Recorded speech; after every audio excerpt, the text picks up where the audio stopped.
Welcome to the Hub Podcast.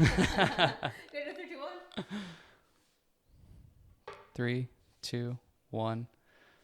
Welcome to the Hub Podcast. I'm your host, Janie Passer. With me is Courtney Briggs, and we don't know what we're doing anymore. We're going rogue. Be a lot of touching the mic audio. We just didn't want to be enclosed to the studio today. We just wanted to be free. We wanted to roam. We wanted to bring you into the chaos of the kitchen. This is chaotic. Chaos of the kitchen. We're just going to be switching mics and running around and Cutting shit. That's going to be a huge part of the audio. It's just like... yeah, you're just going to hear cutting. But we are making one of our faves. One of our favorite dinners. One of my favorite dinners that we do. Yeah. Homemade pizza with homemade sourdough crust. Yep. So it's been kind of a process all day. That's kind of why we're doing this. Kind of why we're doing the podcast here, because we needed to do one, but we also needed to tend to sourdough and everything else in between. So we're gonna talk fitness, talk life, and maybe even walk you through the recipe. Like we could do a full shebang podcast and recipe video. Yeah, we're just doing whatever the We're hell we doing it want all. now. We have no limits. No limits. This might be the best one yet, though. It's probably the most fun looking one. Most random. First of all, these reusable bags, I feel like I talked about it in one of my vlogs. I definitely did. These are awesome if you are at a grocery store which I'm assuming all grocery stores do this, but there was one grocery store that we went into California where it was like every little thing you had to put in a plastic bag. And it's like, oh, you're trying to be, more conscious and get whole foods and like not frozen vegetables. And then you just wrap all this healthy stuff in plastic. Yeah. And it just seems super wasteful. So we got these bags at Trader Joe's. I'm sure you could get them. You could probably order them too. There's probably different variations of them, but they're just like string bags that you can put fruit and veggies in, keep them in your fridge like this, or just go get them from the grocery store like that. Yeah, it's just like regular, like reusable grocery bags. It's just reusable produce bags. You can find them on Amazon.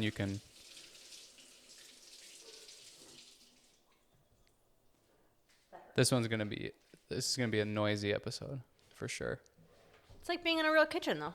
Yeah, true. A lot going on.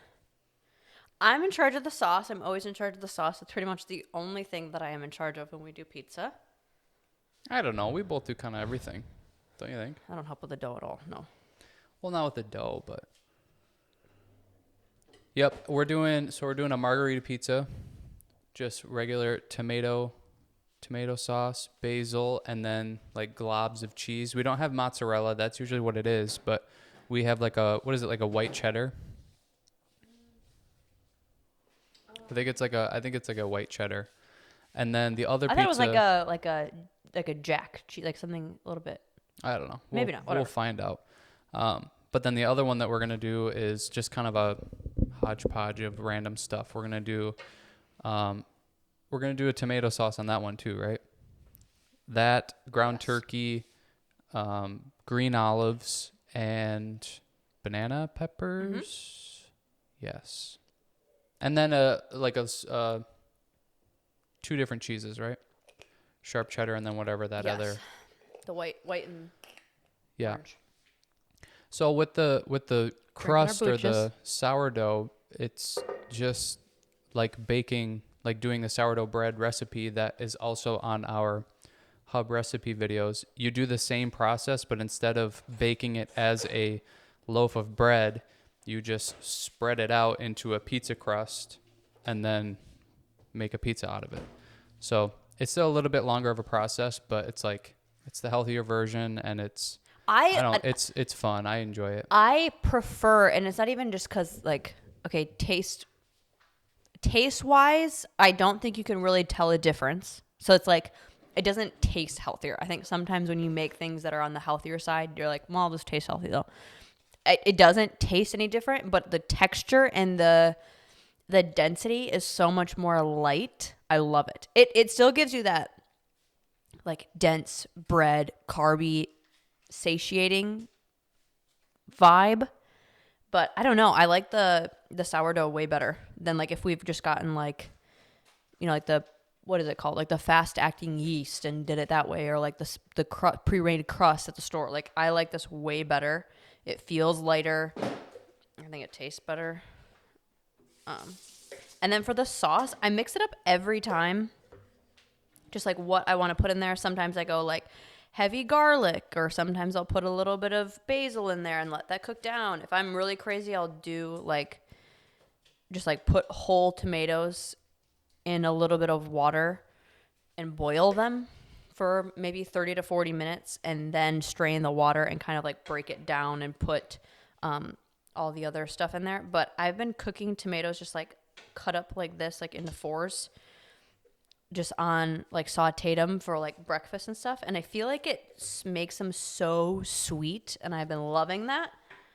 And I like sweet like pizza sauces. So I'm going to try that for this and see if it works. And I haven't really figured out the ratio of how many tomatoes I need. I feel like it's generally 4 to 6 for 2 pizzas. So it depends on if you like it more saucy or not, I guess.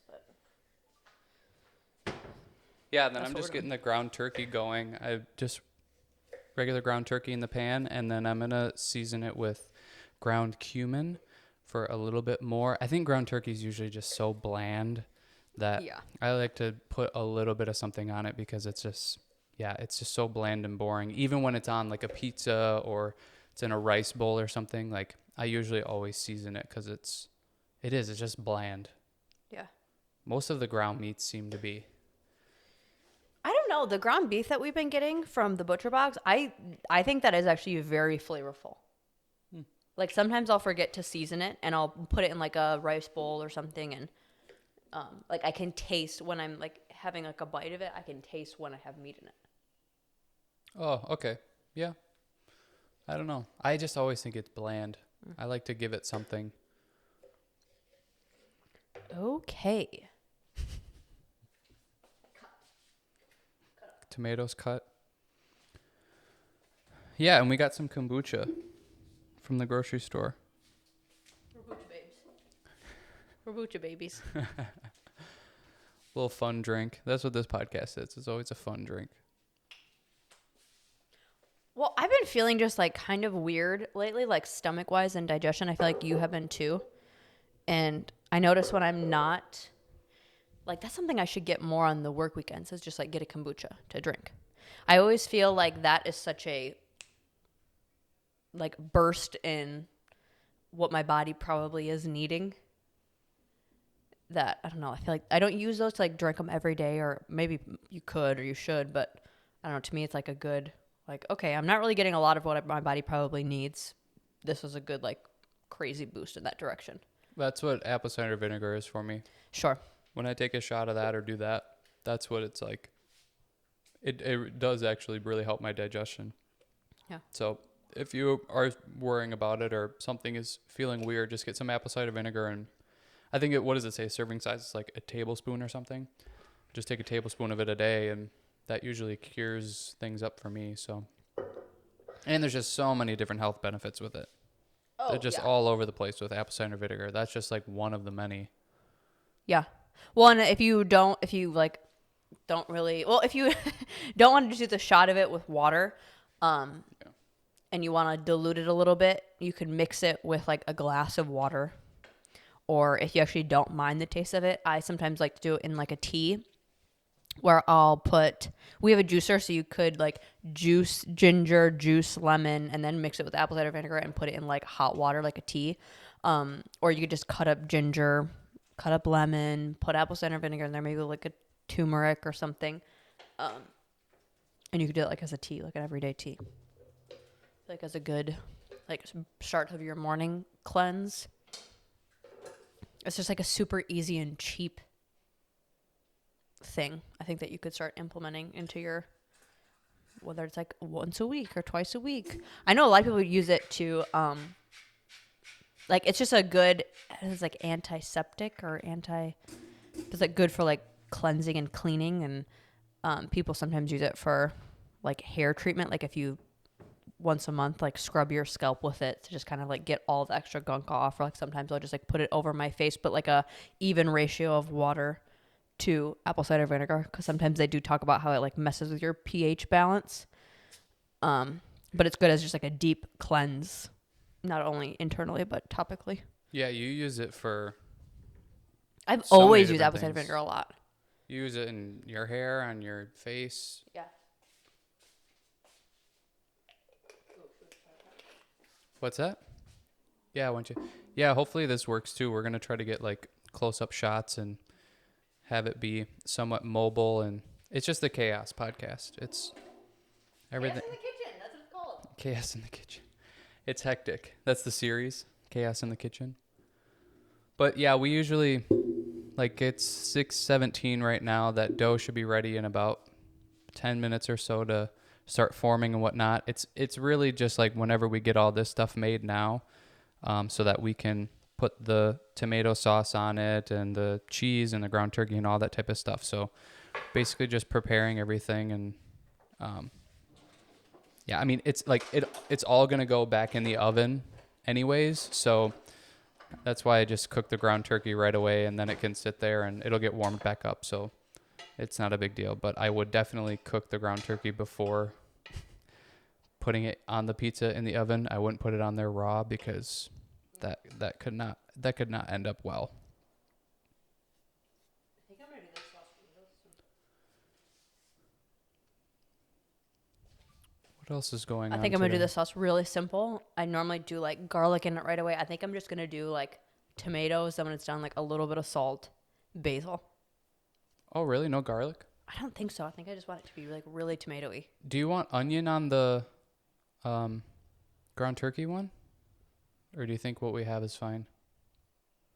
What are we doing? No, I think it's fine. Green olive, ground turkey. No, I think it's good. No? Okay. So you're doing that. I could probably cut up green olives, huh? Sure. Here, you could use my cutting board. This is also so early for us to do dinner. Like the fact that we're doing dinner when it's light out, it's pretty good. Where I do? Oh yeah, we gotta switch. Yeah, it's usually dark when we are. Jeez, how short are you? I gotta clean.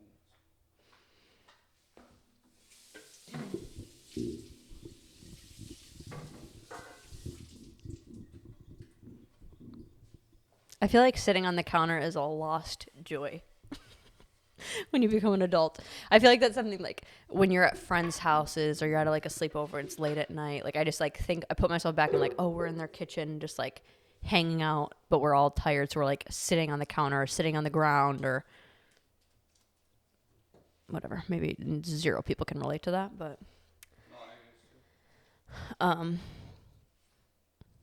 yeah.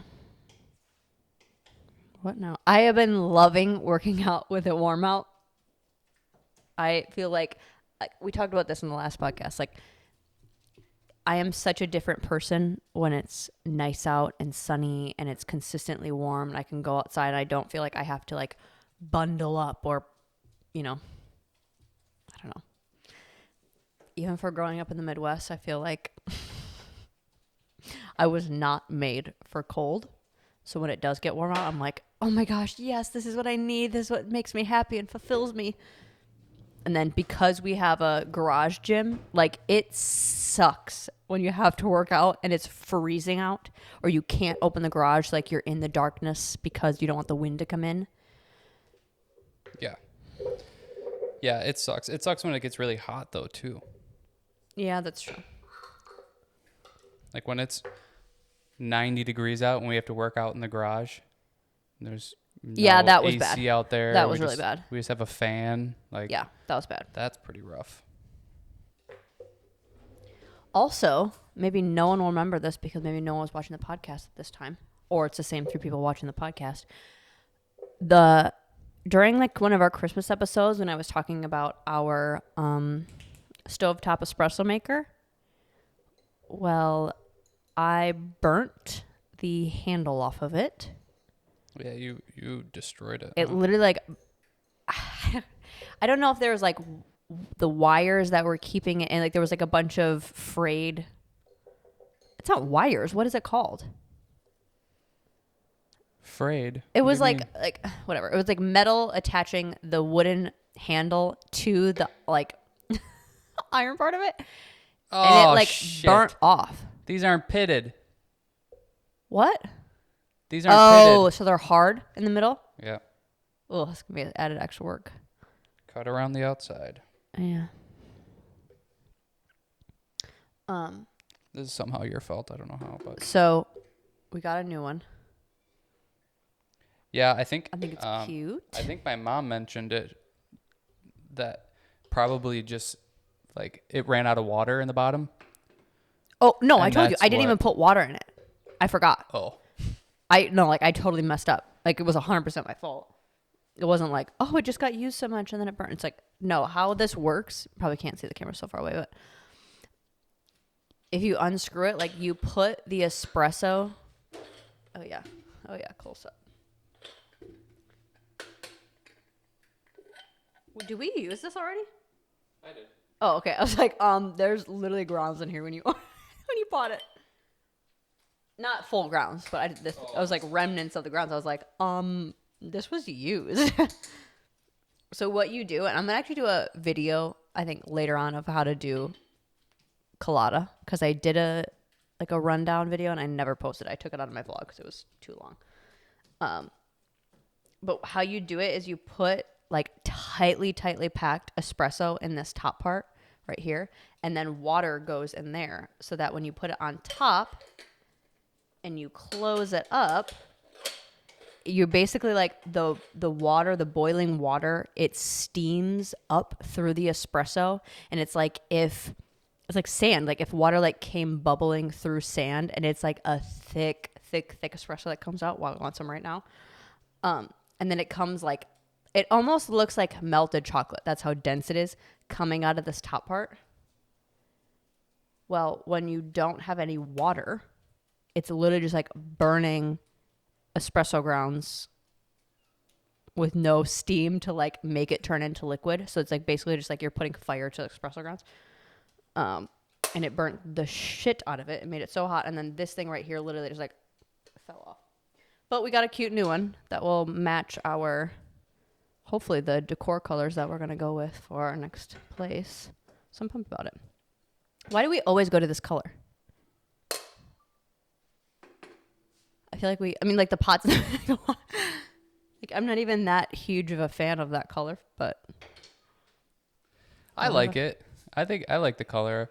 I don't know. It is kind of funny how we always go to it. Mm-hmm. Yeah, that's weird. This one is more of like a baby blue. Then I think those are more a little more like that's a teal. true. We got to get new pots and pans. It's crazy like how people like that they redecorate all the time. Like we barely can do it like once when we move to a place. Like we barely take the time or the money to create that. Yeah, like I know people that like, oh, I just needed to mix it up. Like I got a new couch, or like I need to mix it up. We went with like a completely different like theme.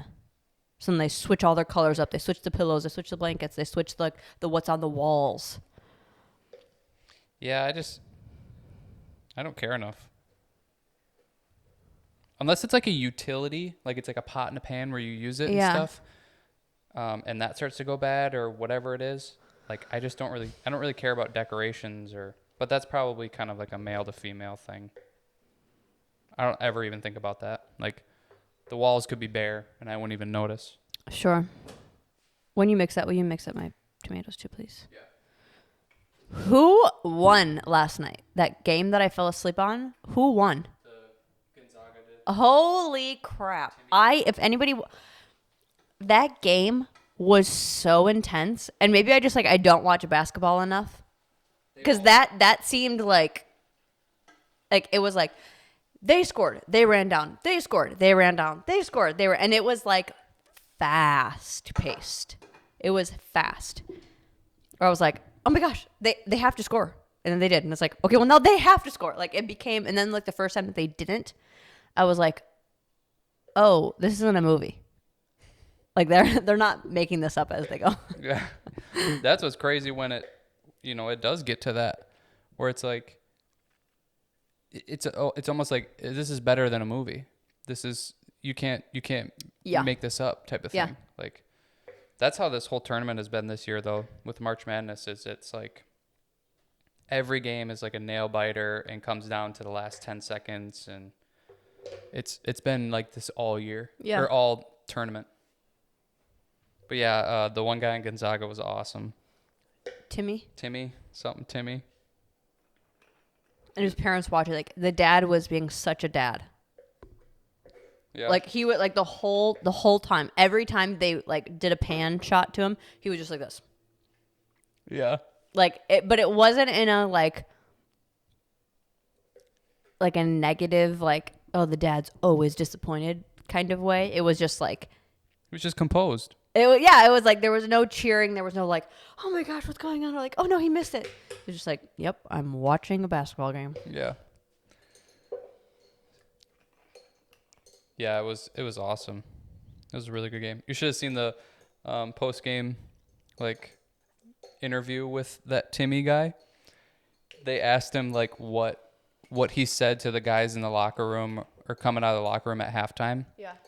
And he was like trying to explain it, and it was so like he was censoring himself because you could he'd be like, I was gonna, I said like we gotta play really hard, just like you could totally tell it was hilarious. We gotta all come together. Well, yeah, especially in those moments. Like, okay, this is gonna sound really, really bad, but because I know that like you're not supposed to be censored. Actually, I don't want to say it. Never mind. Never mind. I just was gonna sound like so mean and like. Okay, I don't know. Maybe this isn't me. Maybe it's just a personal like. But like, I know you're like just supposed to be so in it and feel those moments.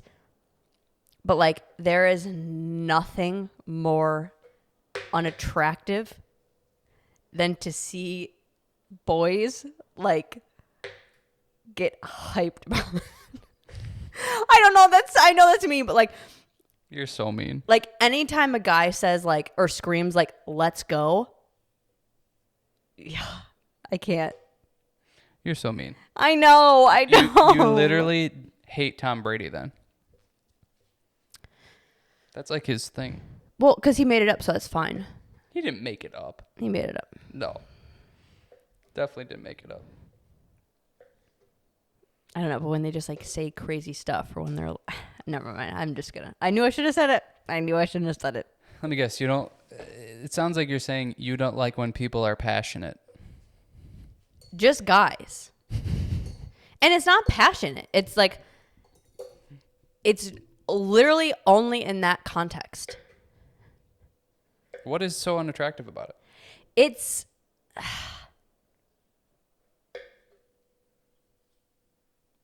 It's like when you hear like boys talking to each other and it's like, bro, oh my God, bro. It's like that kind of like, are you actually saying this because you want to say this or because in this moment you feel like this would be something you should say or you think would be cool to say or like, I don't know. And I've never been in that moment, maybe, so I guess I don't know. Maybe some people, but I think you can somewhat feel the authenticity a lot of the time. Maybe some people, it's like, yeah, they're just that happens a lot. People are just saying stuff because they think that that's what they're supposed to say at that time or that moment. Like, there's a lot of just like unoriginality, I guess is the words, maybe. Which that's what's so hard about doing this sometimes is like you've watched so many podcasts or so many YouTube videos or whatever that you start to like, especially going through and editing it, you start to notice like, oh, I said that because I've seen other people say that on here. It's like starting a video with like, it's your boy Cheney Pastor here. It's like that, like literally every other person has said that on YouTube before. So It's like, you just kind of see yourself do these mannerisms and I don't know, you hate it, so you try not to do it. But I think there's sometimes though where it's like, you take somebody like Tom Brady, like he goes to the crowd and yells, "Let's go," like every single game. But that's just like his thing. That's what he does. That's what pumps him up. That's what, the crowd cheering and getting into it pumps him up. So it's like there's something authentic and original about that, even though like everybody else says it too or does that too. But it's like he can actually, he like feels it, and you can see that he feels it. To where I think there's a lot of people that, it's like they're maybe just standing on the sidelines yelling it, or I don't know. There's just you just got to sense it, the authenticity of it. But I don't know. I think you just don't like people who are passionate. No, because if a girl did that, I literally would not think twice about it. For some reason, it's just like when guys are super pumped about, I don't know, and it's not even like pumped. Like I like when they're excited. It's so hard. It's so hard to explain. I don't know. I mean, I kind of get it, but it's also to me, it's like it feels so phony, and I don't like when people are just like, "Oh, you're trying so hard right now,"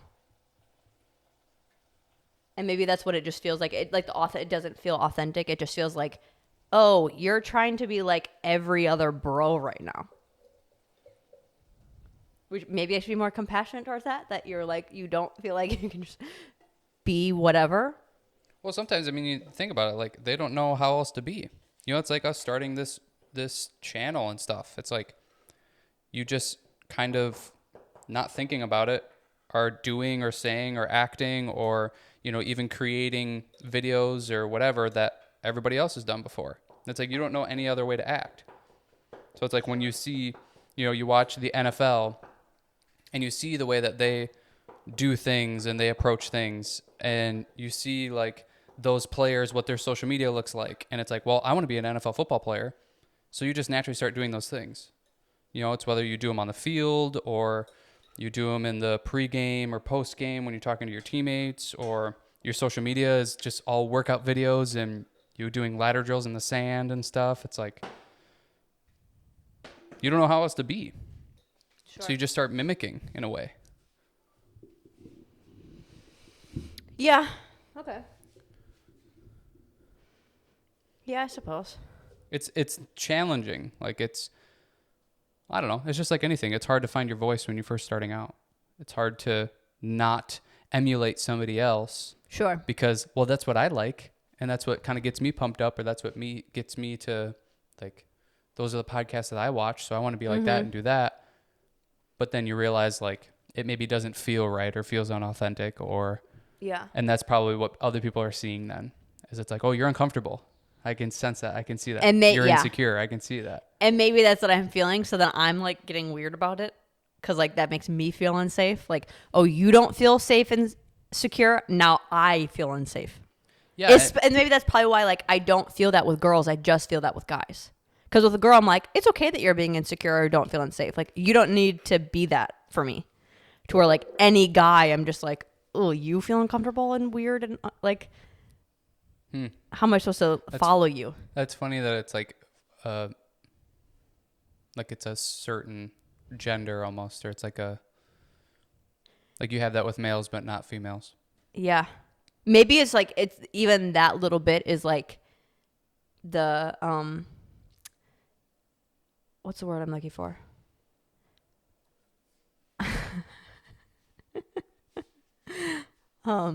Is it there? Not biological. What's the other word that's close to that? Like when it talks about like, because it used to be that way. Hereditary? No. Oh my gosh. Like I am bred to feel like men should protect me and like they should know what's going on.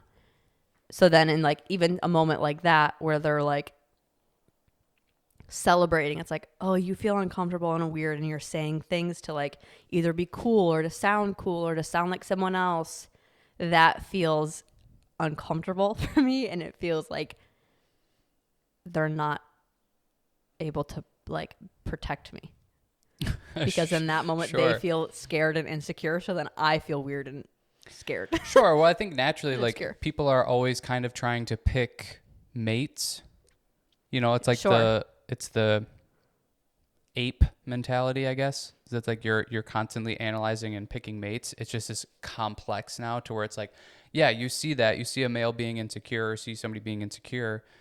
Well, specifically males, and your thought is like, well, I can't then be with that person or mate with that person because they're insecure and they're weak, so they can't protect me and whatever. It's like when Whitney Cummings talks about like how like she saw one of her boyfriends trip and she's like, I lost it. Like I could not look at him the same. I don't think I'm not like that with that specifics, but like I think certain things like that you just like pick up on that as like that wasn't just you tripping. Like you couldn't handle walking. So what are you insufficient at? Or like, Well, but that's a good conversation because then it's like, okay, there's people that view you the same way. There's people that see things that you do and think the same thing. So it's like, are you going to be judgmental and, you know, not compassionate or not patient with people? Then you have to expect that people can then treat you the same way.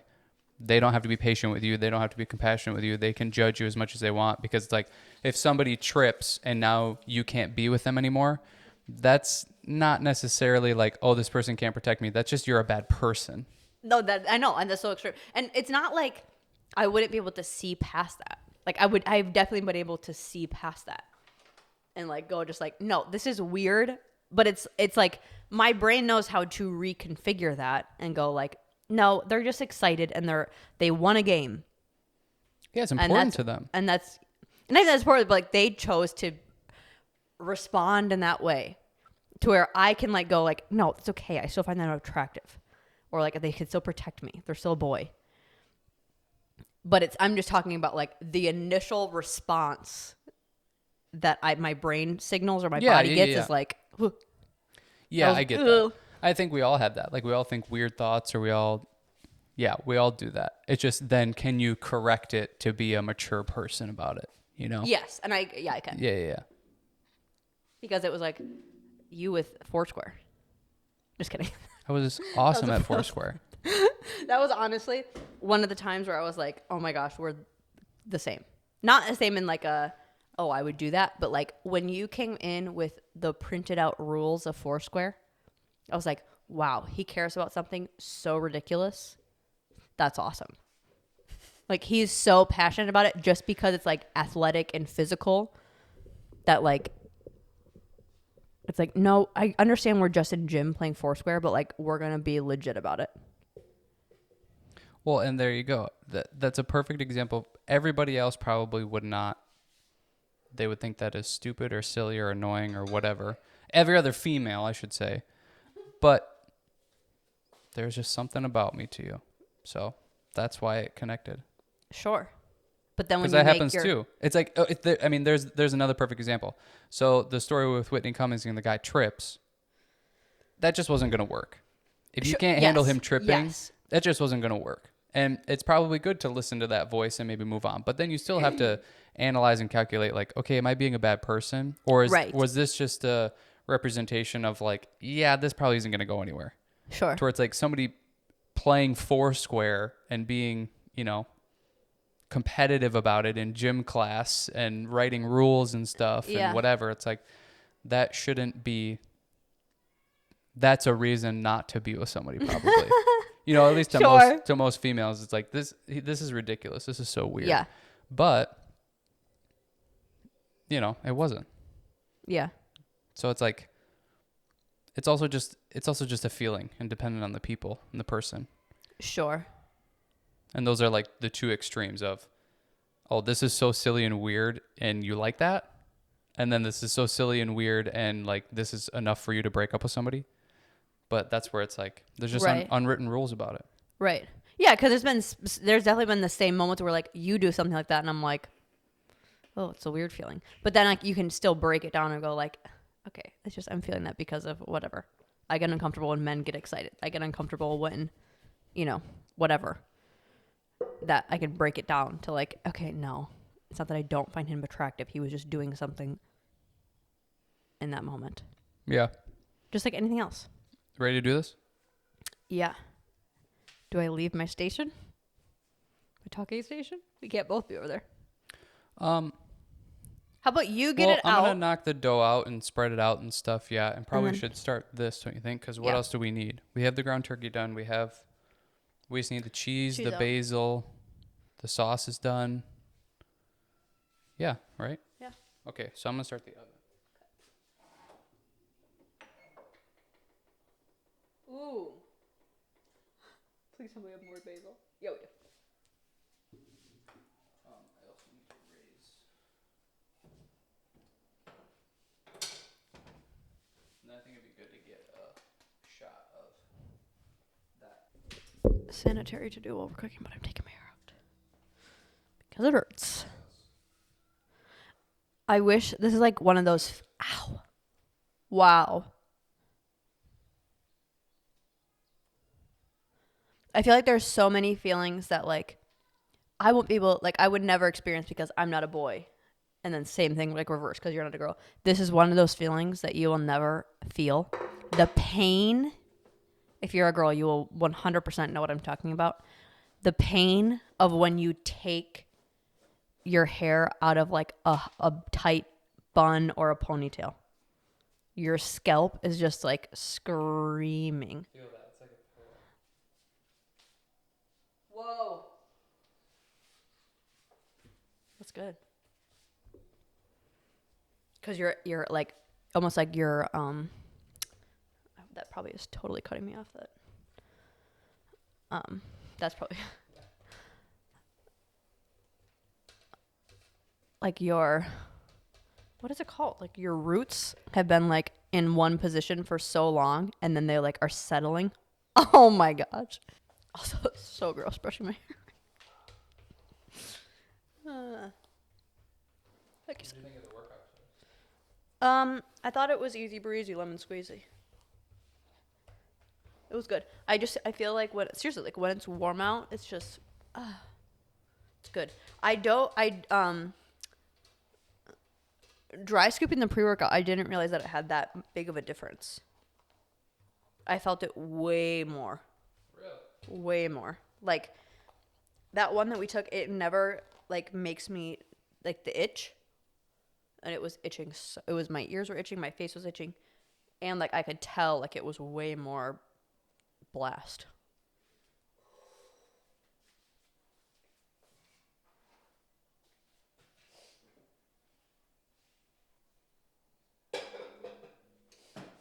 These honestly probably would have not been good, like bread, like loaves of bread, because of how puffy they are and how airy they are. Oh, that it probably would have been super holy and. Gotcha. Speaking of holy, I wouldn't want to spend the money on it, but like Justin Bieber is one of those people, like there's a lot of videos that have been like getting posted because he's back on tour. So like all of his, live videos are being posted by people or by him. He is one of those people where it's literally a different experience hearing him live. Like his voice is not matched like on the recording. It's way better live. Way, way better. And he just like I don't know, like I feel like you can hear the how I wanted to say the soul, but that sounded really dorky. I don't know. It just like you're me like, oh my gosh. To where like on a song, like you can feel that, I guess, but I don't know, like every time I hear him live, I'm like, oh, what's even happening? He's so good. Like you forget how talented he is, I think, hearing him like recorded. To where it's like, oh shit, I forgot you can sing. Maybe you also have a liking for him though. Obsessed. That's what yeah, like. That's true. Anything he would do. Anything he would do. That's true. Like, he's another man to you. Oh my gosh, yes. Him, Tom Holland, Zac Efron, and that one guy, Mel Gibson. Even though they're like the most like it's so the opposite of what like a typical like what I would envision. Like when I think of like a man, I think of like big, strong, thick hands, big wrists. To where like Justin Bieber is like the fragile. Yeah, like he's so tiny, but he's also I feel like he'd probably be very tall. He looks tall. Although the sound of that light sauce. Honestly, on a pizza, I would prefer more sauce, less cheese. You feel that way? I am the opposite. I don't like a ton of sauce. I don't like it when it's overly saucy. So then this would be good? Yeah, probably. It could use a little bit more just because it might not fill the whole. Like both one of them, tomato more? Yeah. It's hard to judge now. Because like these are always slightly a different size. And like tomato size makes a difference. How much like juice is in it makes a difference. If you are wanting a show and you like cooking, but you don't want to watch like the Food Network, those kinds of shows on Netflix, The Chef, but the Chef show, not The Chef, because I think that's a separate movie with the same people based on kind of the same thing. It's so freaking good. Who is it? It's Oh, it's really great. Jon Favreau is the he's like one of the directors, I think, and producers of a lot of the Marvel movies. He's Happy in a lot of them. That's his name, not like he's happy. He's happy. That's just what I noticed about people. He's happy. I can't remember the other guy's name. He was basically the creator of like the something Cho, isn't it? No, I don't think it's David Cho. He was like the creator of the food trucks, wasn't he? He was kind of the first one to do the food trucks. Yes. And get those popular in LA and California. And we can't really use our phone to look it up. But put it in. Ugh. Don't make me do more. Don't make you do more. Look it up. Look it up. I hate when this happens on like listening to other people's podcasts. And it's like, it's this. Yeah. I know the answer. Yeah. Okay, we need, do you want to do cheese first or toppings? He said toppings. Toppings first. I think we should do light cheese. You said, he said, what do you think about the single leg deadlift? I say, I love straight leg deadlifts, regardless of whether it's single leg, double leg, holding whatever weight. I don't know. It's one of those exercises that I can always feel no matter what. So it's just like that tried and true exercise where I can count on it. Because sometimes with like squats or like certain other bigger movements, I'm like, we'll see. Yeah. Like it depends on the day, or depends on like if I'm really paying attention to my form and if my form makes sense. Like squats just don't make sense to me. And the same thing with deadlifts. Like I can feel it, but sometimes it depends on how I can manipulate it. And sometimes I'm just not in the pocket some days. But straight leg deadlifts, like you can do it lightweight, you can do it slow, you can do them really heavy. And they always work. I always feel them. Yeah, it's just like an isolation movement, you know? It's like, it's just so much more isolating than like squats or deadlifts or regular deadlifts. It's kind of like, it's almost like doing a leg curl or leg extension. It's like, it's just so, like, this is the only thing you're doing. Yeah. It's maybe not that isolating, but it's like, you just feel it so much in your hamstring and like in the lower back too. Yeah. But in a good way in the lower back. Isn't that so weird? You have to preface like, you feel it in the lower back. That's like, you have to be like, but it's a good good thing.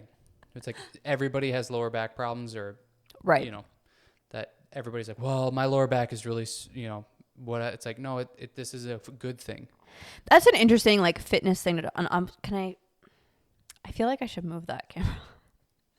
Maybe you don't care. No one cares about seeing me. It doesn't matter.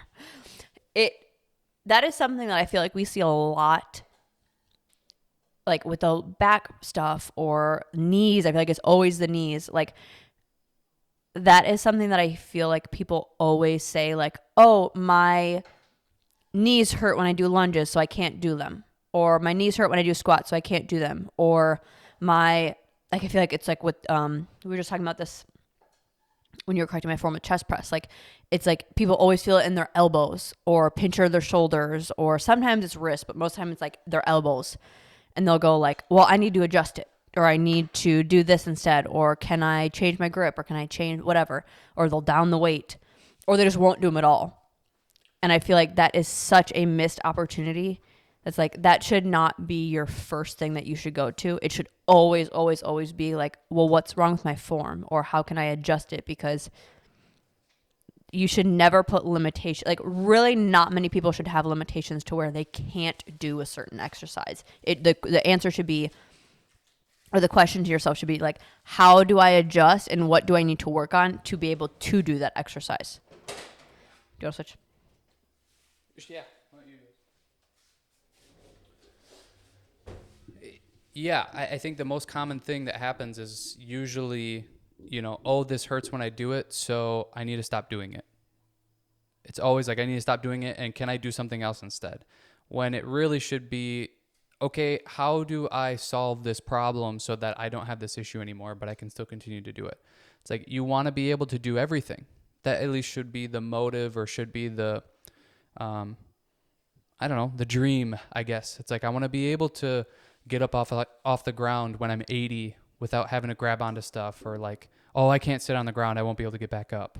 It's like, you don't want to have those ailments. Or I can't do lunges because it hurts my knees. I can't do,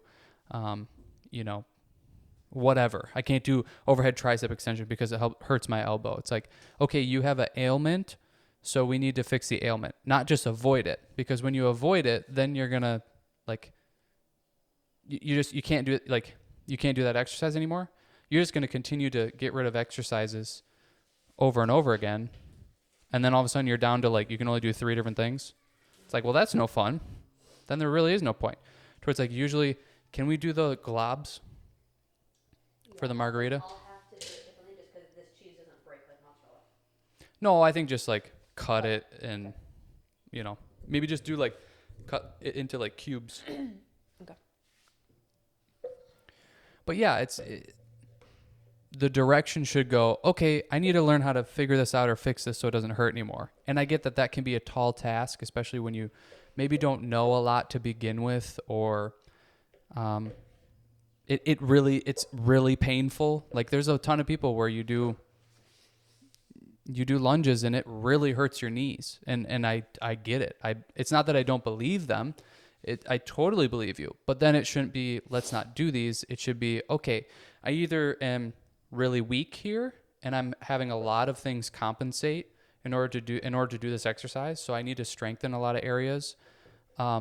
Or it's a mobility issue. You're not mobile enough. So when you get into these ranges of motion, it hurts because your body's either not used to doing it. It doesn't have the strength in that range of motion to do it. So a natural response is pain. So it's going into those. That's typically the things that I'll go to. You got to get stronger in this area, or you have to become more mobile. And a lot of the times it's probably more mobile. It's being stronger in those positions. And that can start by lower the weight and see if that helps. That way you're still doing the exercise, but at a lower weight, so you can work on strengthening and then slowly increase. Or it's, doing a lot of mobility stuff. Do 90-90, or, do the W stretch and do a lot of mobility work for those areas, and putting yourself in these, what feels like to you, uncomfortable or awkward situations to strengthen yourself so that you can then do the exercise. Well, and I always think of the chain of reaction. Like, your body is a link, so everything is connected. So even if you're like, well, I don't know why it's hurting, think of, okay, well, what are the other attachment points? Like, say if you're doing, say the chest press analogy. Say you're doing chest press and your shoulder starts to hurt. Okay, well, it might be something in the shoulder, or it could potentially be something your elbow is a little bit off, or your wrist, or if your elbow is kind of getting tweaked and feels a little bit painful. I feel like it's always in the same spot for people. I just had it the other time. That's why I had you correct my form. It was a little bit like right in front here. And it's like, okay, well, I don't really feel like it's my elbow. Maybe it's my wrist. My wrist doesn't have the flexibility or the strength in this in this position. So now it's adding more strain and more pressure on weird parts of my elbow that it might not always be where you're feeling it. It could be like, where's the connection point? Or like people say all the time, like, oh, my knee hurts when I squat. Well, it might not be your actual knee that's causing the pain. It could be your hips are out of alignment, or your hips are not, where they should be, or your ankles don't have the flexibility. So now it's putting extra pressure on your knees. That gives you a little bit more insight on maybe where you can be maneuvering and where you can add mobility, because it might just open some more opportunities, I guess, for fixing it. Yeah, I mean, a lot of the time it's tough. Like, I totally get that,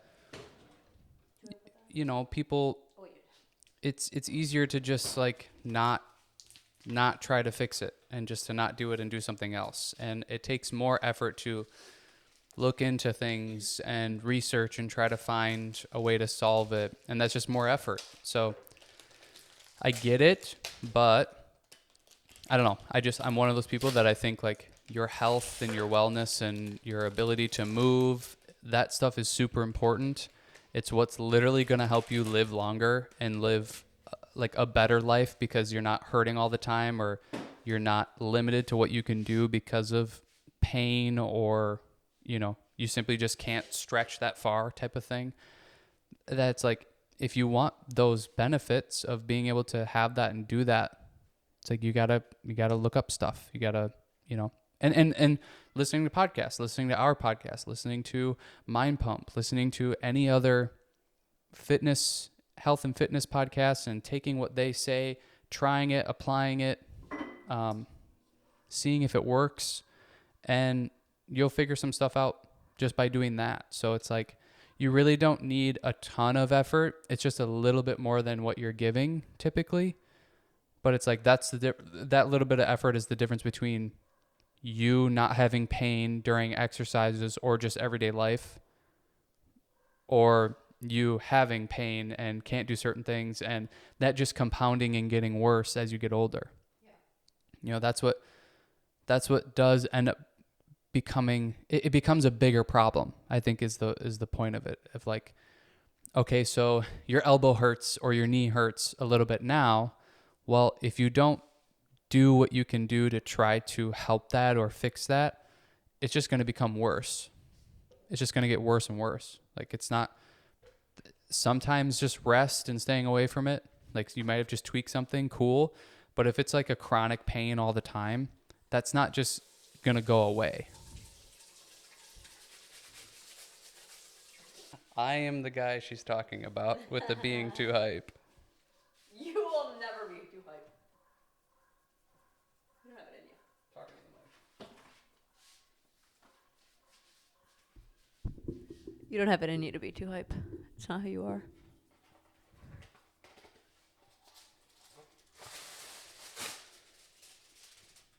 Whatever.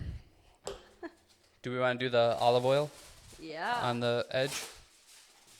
So this is this little, maybe everybody does this. This little secret that we got from the chef show. You do a little olive oil on the crust, and then if you want to get real crazy, just a little bit? Yeah. If you want to get real crazy, you put a little salt on. If you want to get real crazy afterwards. I typically get really crazy. This non-margarita one is going to be a dense in the middle one. Yeah. I think we should maybe spread it a little. Okay.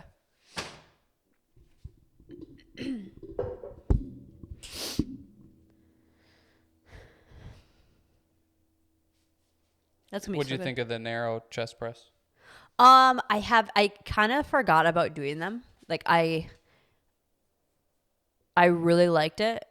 I just wish we would do them more. Cause I'm like, oh, this is like an exercise we could have been doing the whole time. It was weird. I had to like do just the bar. It's crazy how when you have like no weight on there, how hard it is to balance. Like I've noticed that with squats too. Like the heavier the weight, I feel more composed, because it's just like it's pressing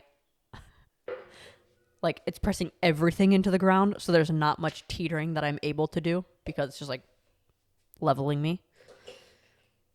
That's one thing that I was going to say too about the straight leg deadlift. Any single leg stuff like that, where it's not just like your other foot is planted in the back or whatever. Like if you're like truly just single leg, the balance part of it is something that we miss out on so much, and something that I think we should practice more. People should practice more, because like teaching the silver sneakers classes before, it's like that would literally be one of the exercises that we would just do, is like, okay, everybody put 2 hands on the back of your chair. Now pick up one leg. Now take your right hand off. Hold it. And just doing like one hand off was hard for people.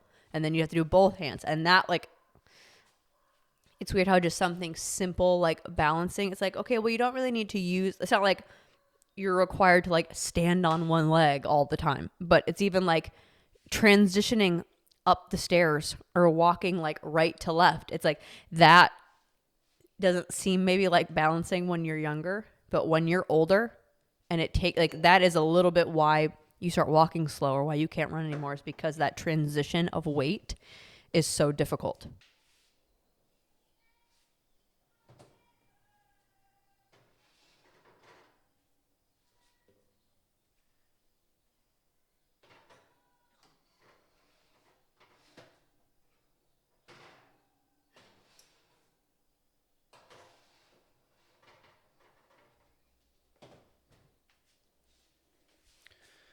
I hope that looks cool, cutting those stuff in there.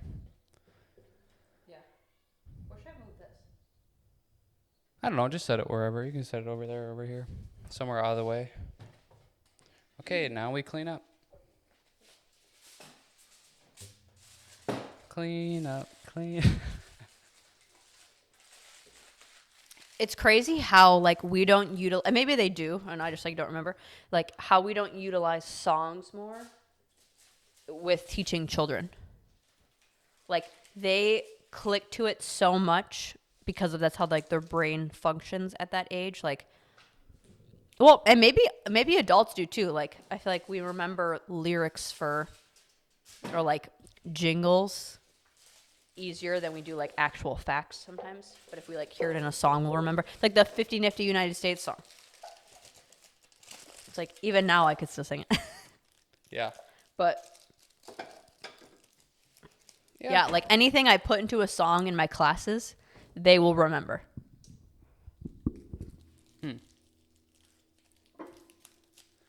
Yeah, I wonder what that is. It's just more fun, maybe. Well, when things are more fun or you're interested in them, it's way easier to learn. Well, I also, when I was doing a lot of research on like the Montessori schooling, it's also like at a certain age, like the way that your brain connect, like the part of your brain that is more developed is the part that like also can translate music. I probably sound very stupid talking about it, but like it's like they know how to put creativity to things at a young age. They don't know how to like they don't know how to read. So like when we get older, we can go like we even somewhat like we can somewhat visualize like, okay, this was the direction it would look like this, to where the analytical part of their brain isn't totally developed or even like rarely developed, to where the thing that they can like understand songs or understand melodies and music and that is like develops quicker at a younger age. I wonder why that is. Do you think it's because like those are the tools that we use? Is like that's how that's kind of how you are doing a lot of stuff in the beginning, or it's just like they're naturally learning sounds and noises and having to put that together, like even as they're learning to talk. Right. It's like they're seeing your mouth move and make this noise, and then they're having to relate to like what that even means. Right. Yeah. That like maybe that is just part of that brain that they, yeah, that's one of the first things that they learn how to do is like talk and walk. So it's like they're learning how to, Well, and I feel like kids, like they want to be more creative. They want to live in more of a whimsical space. That like that's another reason why it's not. It's a different kind of schooling called Waldorf. It's like another like both of Harry Potter? Waldorf isn't Harry Potter, is it? No, Waldorf is that's even more funny. Waldorf is Gossip Girl. That's funny you remember that though. But between Montessori and Waldorf, they were both educators from I think like one was from Sweden and one was from somewhere else. But it was from like hundreds of years ago where they created this schooling system and we just carried on with it. But they're very opposite. One is nothing is imaginative, nothing you don't have anything that isn't real. All of the things are like all of their toys are things that are something you would make with wood that you like. It's all very practical things. They don't even like have books that have fairy tales or like they wouldn't have books that have like unicorns or princesses in them because those aren't in real life. To where Waldorf is the exact. They're not? I had a friend one time in 4th grade, where she still believed in Santa and her parents did not tell her. And our friend group knew about it, that she didn't. And our teacher, who was just, she was doing her best. This was 4th grade? Yeah. She said something like, it's like when you guys found out that Santa wasn't real. And we were all just like, and I remember she like turned around in her desk and looked at us. And we were all just like, oh my gosh, this is the worst way to find out. You all were like, what? We didn't know either. Yeah. Not wanting her to feel bad. It's like a betrayal. But then the Waldorf style of teaching is like everything is an imaginative thing. Yeah. Montessori is nothing is made up. So Montessori is everything is real.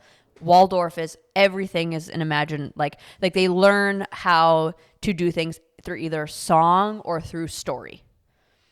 And it's like okay. So like an example of like if they were learning how to like letters, like instead of how and what we do where we just like sit on a piece of paper and like write the letter a bunch of times, like the repetitive nature of how we do schooling of like practice, like flashcards or writing down the word a bunch of times. They will do like the teacher will memorize a story and like on the blackboard will like color a picture as she's telling the story, and there'll be characters and everything, and then it'll be like all with different color and blah blah blah. And then say it's like a prince was going through this enchanted forest, so she's drawing the prince and drawing the enchanted forest on the blackboard, and then at the end the like route, say they were learning the letter R, the route that the prince took in the enchanted forest would like be in the shape of an R. So then like they have something visual to connect with, which I feel like is huge for kids. Like when you can create a visual or when you can create a like something more whimsical, like they remember it better. Like when I do like formations in class, like it's not just like, okay, go to the thing that like looks like a V. Like it has to be like I'm doing a like a Ninja Turtle themed dance this year.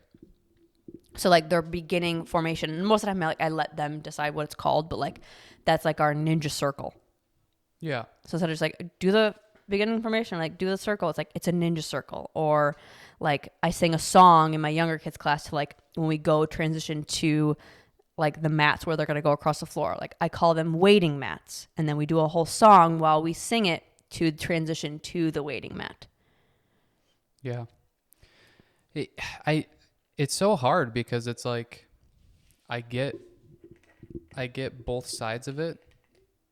It's like they probably do learn better and learn quicker by it being more imaginative, because that's where their brain is and that's where it's more intriguing, it's more fun. Like it's harder to get a kid to do what you want them to do versus an adult, because like the kid is imaginative and they want to do something fun, and if it's not fun, it's like they're bored and they're going to go away and do something else. But there's also the flip side of the coin of like, okay, and then when you become an adult and you're in the workforce or even just in school, like you go to high school or college, it is like, it doesn't matter if it's fun, doesn't matter if it's imaginative, this is work. Yeah. You have to do it this way. So it's like are they not learning that kind of tool of like, no, life is rough. Yeah, you just got to do what you're told to do sometimes, or you just got to do it, to get it done. It can't be this whimsical, imaginative story to everything to keep you intrigued. It's like not everything is intriguing. And that's a lot of life, is like you can't just do stuff that's intriguing to you all the time. You kind of have to do stuff that's boring or not fun or... Can we transition? Change mics so I can sit up there? Oh, yeah. I keep you young. But that's actually something, like, there's probably more of a debate on, and where, like, why I would still be questioning, like, well, what I want my kids to experience, or, because, like, I like the imaginative part. I don't like that in, like the Montessori approach where it's all like, no, nothing is fake. Nothing is make-believe. Like, we don't want you to believe in unicorns because they're not real. So we don't want you to, or like Santa, like they don't do Santa because they don't want them to believe in something that they can't always believe in. But I don't know. I think that could be a point of like, well, what happens when it's not whimsical or whatever? But then also, like, why can't you just create that? Like, I feel like I want to make my life very whimsical all the time, and I try to do my best to do that. But I think what they instill in kids and what they teach is it's not just like, oh, the material is always fun and we're going to do it in a fun way, but it's like learning is fun. Like, they teach them how to learn, and they teach them the joy of learning, so that even if it's like, to most of us, we're like, well, we don't care. It's like they do find an interest in just like, well, it's something new that I get to learn about. And even if it's something that I don't know, like I don't really care about, I know how to, I know my learning style. I know how to approach the situation. So I feel like a lot of us that didn't get that, we don't know how to learn or appreciate learning. That part I feel like is dependent on the person and just how they think and how. Yes. Because like, you could totally. You could still have that kid that has gone through, what is it, Waldorf? Yeah. And has learned that way, and then they get to the boring way of learning, and it's like they're not thinking like, oh, I know how I learn and that this would be better to do it this way for me, but they're like, this is boring. This is boring. Why is this so boring? I can't learn. This is boring. I don't want to do this. Like, I don't think they're smart enough a lot of the time, or you don't really realize it until maybe you're older and you can look back at it and go, oh yeah, maybe I am a better learner this way. You're just so caught up in the like, having to go class to class and do your homework and do this and do that, and you're just like, oh, this sucks and it's boring. This isn't fun. I don't know if they're like, I know that I learned this way, so I'm going to do it this way. And maybe they're not conscious of it, but both the Waldorf and the Montessori, like, they don't have just like you sit down in a class and you're all learning the same thing. Like, you might group up into like, oh, you guys like learning more visually, so you're going to go into that group and you're going to learn math with this teacher. Like, there's like 5 teachers in every classroom for both of those schools. So that, like, no matter what your interest or the way that you learn, you have someone to kind of guide it, but you're also a lot of on your own, to where all of the, and they call it like a rotation, like all of the material in the classroom, all of, like when you're younger, all of the toys in the classroom, all of the fun material are based on things that you would be learning at that age group or at that level. So that, like, everything that you explore and you play with, blah, blah, blah, is kind of focused on what your development is at and what would interest you, so that you explore it more and you learn more. And that's what I thought was interesting when I like watched a bunch of like interviews or vlogs of kids that like went through the whole school system, or like kind of went back to public school and then back to there, and they're adults now, is like the subjects that they were learning were way more advanced than what we ever got in regular school. Because they were able to like get to that because the kids actually gave a shit, or like they can excel much quicker. Yeah, and I think my thought about it is more so when those kids that have gone through like Montessori or Waldorf, they have to go to a public school or they go to college. Like those systems are set up for them when they're younger, but at a certain point, and it may be depending on like the district or where they live of how far they can do that school for. At some point, they're going to have to transition into, high school, and it's done that way. Yeah. That they're probably not developed enough yet to think like, oh, I know that I learn best this way and do that. It's like they're a 13-year-old kid, and all they think is like, this is boring. School used to be fun. This is boring now. And it could depend on, like, maybe it was just the groups of kids that I was listening to, but there was a kid that he went from the Waldorf school and then back to public school because it's also a private school. Like, it's expensive to go to like the Waldorf or Montessori. So he went back to public school, and he was like, I still did fine because I knew how I studied. I knew how I like could obtain material, and like they was like, it's also the material that we were learning was like stuff that I was doing 2 or 3 years ago in the Waldorf school. That like he went to like a sophomore in high school, and they started learning that when they were like 6th and 7th grade. So like he knew still how he processed things. And I guess that's one. Right. My guess would be that most kids don't have that thought process. Sure. Yeah, potentially. That would be I don't know, I guess where I would put my money on. To where then it's like, oh, well, this stinks. Like, you don't know, like, this isn't your fault. And it's also just like, it's great up until, but our systems are just not set up that way. Public school, if you have to go to high school with like a regular high school, it's not set up that way. College is not set up that way. The workforce is not set up that way. Like, it would be great. And this is always the argument, is it's like, okay, the data is amazing. Montessori school does really well. Waldorf does really well. And these kids do really well. But the system, when we get older, is not set up to continue to learn and operate and do that. That's always the thing that I go back to, or that I tend to argue, is like, okay, so we're teaching them to be this way, and that's great, and it works really well, but they still have to go into the regular workforce that is, it's not like you can just follow whatever you want to do and do it at your own pace. And, well, I don't really feel like doing orders today. I'm going to do this other thing. It's like, well, no, I'm your boss. You're going to do orders. This is what your job is and what we need you to do. Right. And then what? It's just like, you're learning great skills, but they may not apply to when you get older.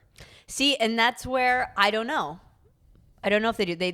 They could just as, like, they might not work just as much as regular public school doesn't work for some kids. Like, there's also some kids where I'm like, no, the structure of how we do regular school or how we went to school, of like routine, and it's repetitive, and you learn, you read a textbook and you take notes, and that's how you remember it. Some people's brains, that's probably works great for them.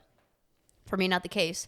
But I think the biggest like theme in both of the schools of Waldorf or the Montessori is it's the main focus is independence. Like, they focus on independent learning, so that same thing when you get older, like, it's like the whole thing of like, they make their own snack. They make their own, like, they clean up after themselves. They make their own toys. It's all like teaching them also life skills that I feel like as adults, when we get to adults, that we're so bogged down by, of like, oh, we also have to like clean and take care of ourselves and cook and work and do it. Like, it's stuff that you've done your whole life, so you don't really notice them as added things as an adult. We do have the data to back up, and this is again just going off of numbers. We don't know how these kids feel, but like, there are plenty of studies to back up, like, they do exceptional when they transition into a college.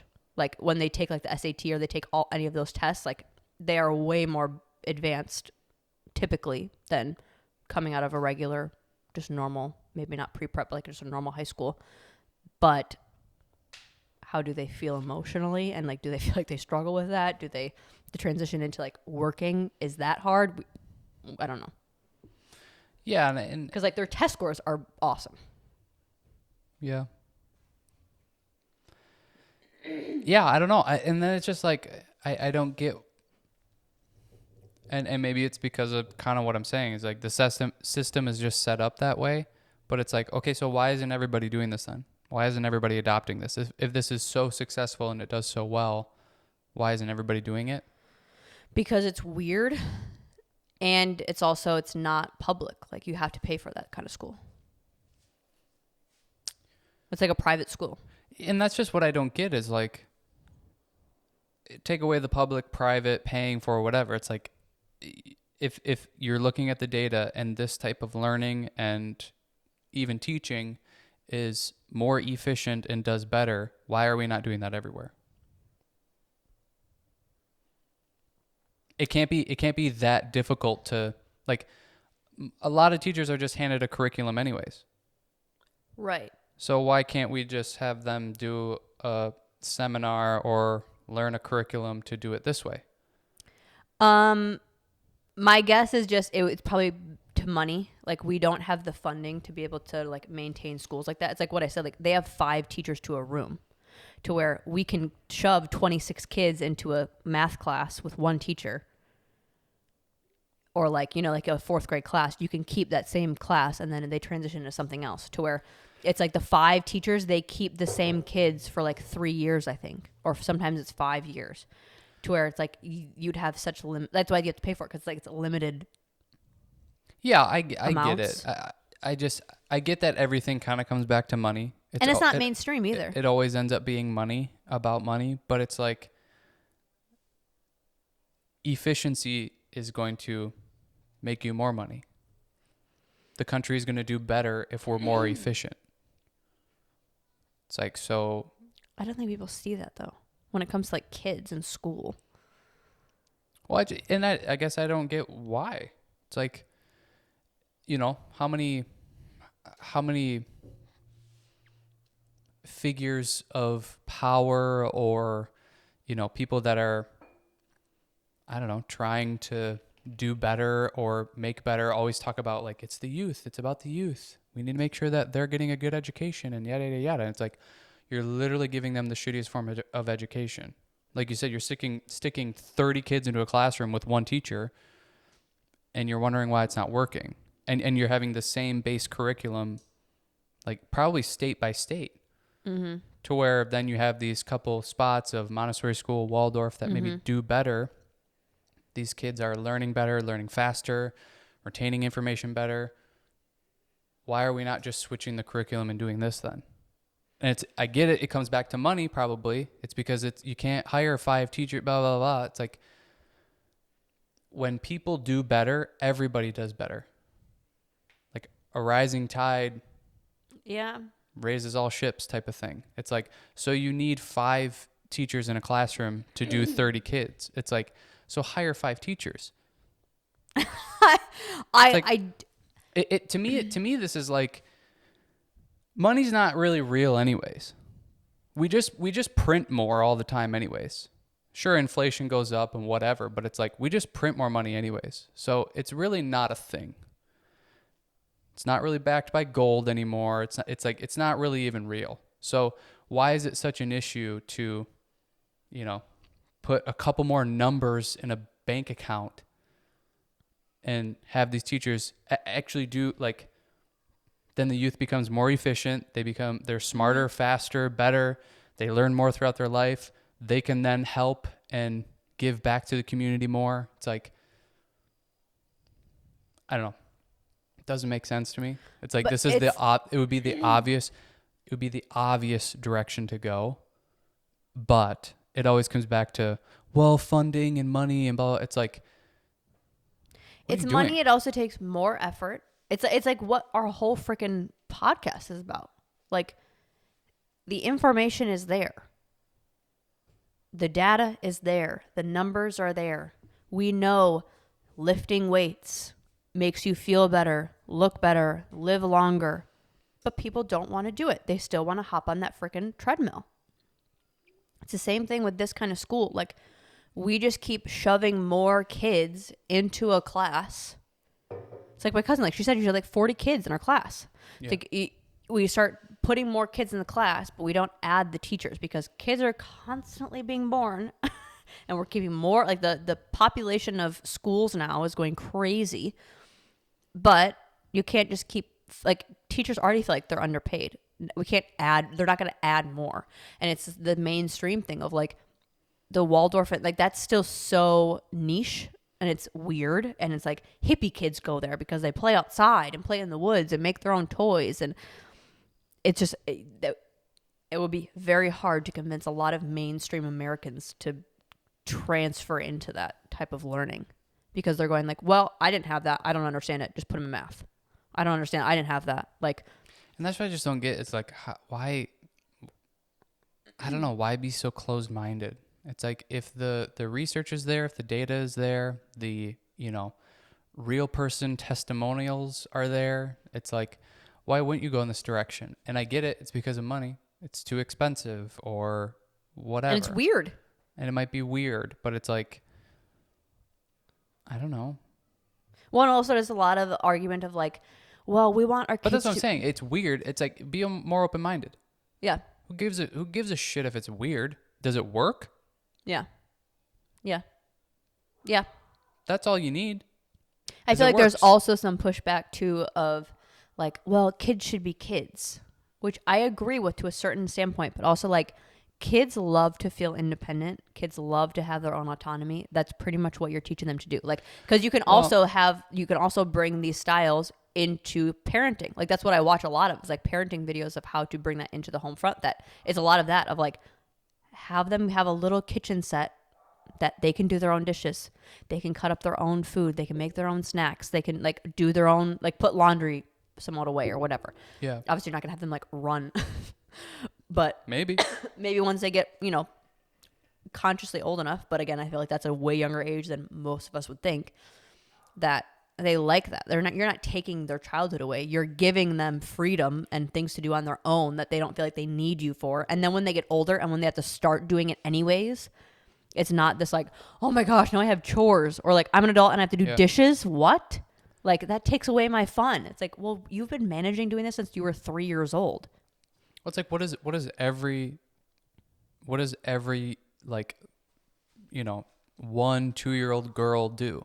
They want the doll with the carrier and all that. Like they and the want diaper bag and the food in the bottle. They love it. They want to take care of something. Like that's just, it's just like natural. They want to be in charge of their own thing. They want to be able to manage things. They see that you're doing that.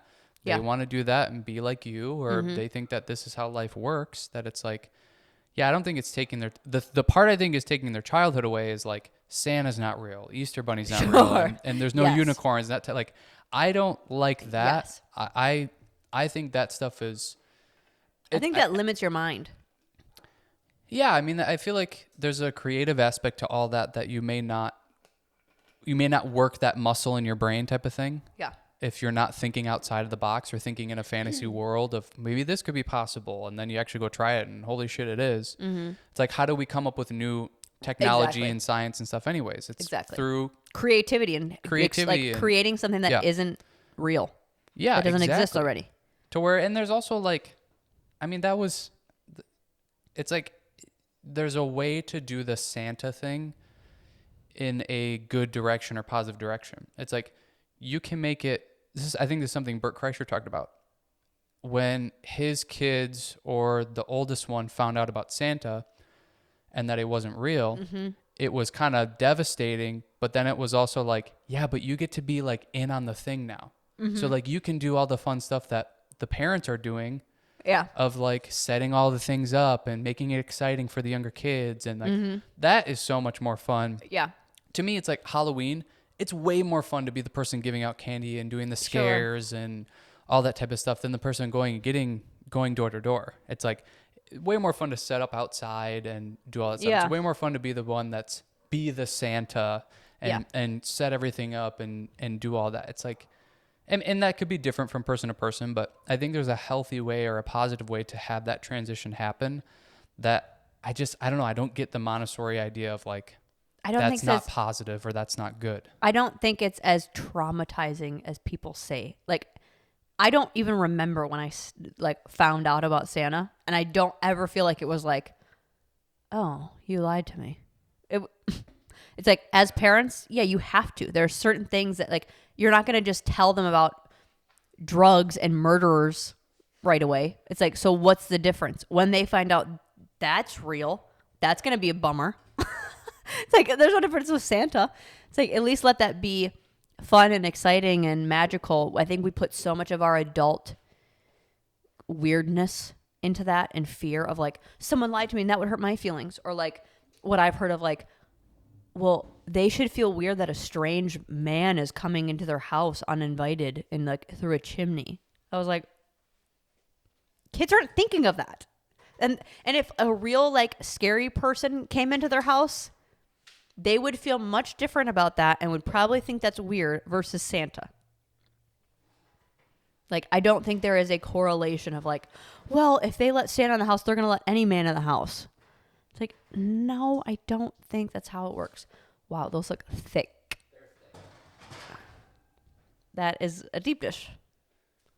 Well, and that's what I think, like, you can make up whatever narrative or scenario you want with that. Just like you can with pretty much everything. It's like, or you're teaching your kid to trust you that when I say that this person coming into our house is okay, it's okay. Well, and let them, like, figure it out. Like, how they could be gaining trust. It was how many years of, like, is he real? Oh, and then yeah, that was always you can a start to, question. like, use your own brain, use your own, like, detective skills of, like, oh, that doesn't make any sense. Or, like, he goes around the world in one night? That seems crazy. That you can start to, like, break it down and use, like, use logic, create logic. And then, yeah, it is. Like, you think, like, that's going to traumatize What if your there's somebody kids? listening No, that it's didn't going to. know? No kids are watching this podcast. What if it wasn't a kid? Although, maybe Hayden. I don't think Carly knows Santa's not real. That's why he does a really good job with the kids, keeping it real. Yeah. But yeah, we should put, like, a disclaimer. I know. We're talking about Santa not being real. No, like, okay, Santa topic over. Spoiler alert on the Santa talk. But it's like, that's not going to be what traumatizes your kids. It's going to be something that you don't even know. It's like you're trying to control. Like, that's it's going to be something that you thought was actually helpful and good, and that's going to be what traumatizes them.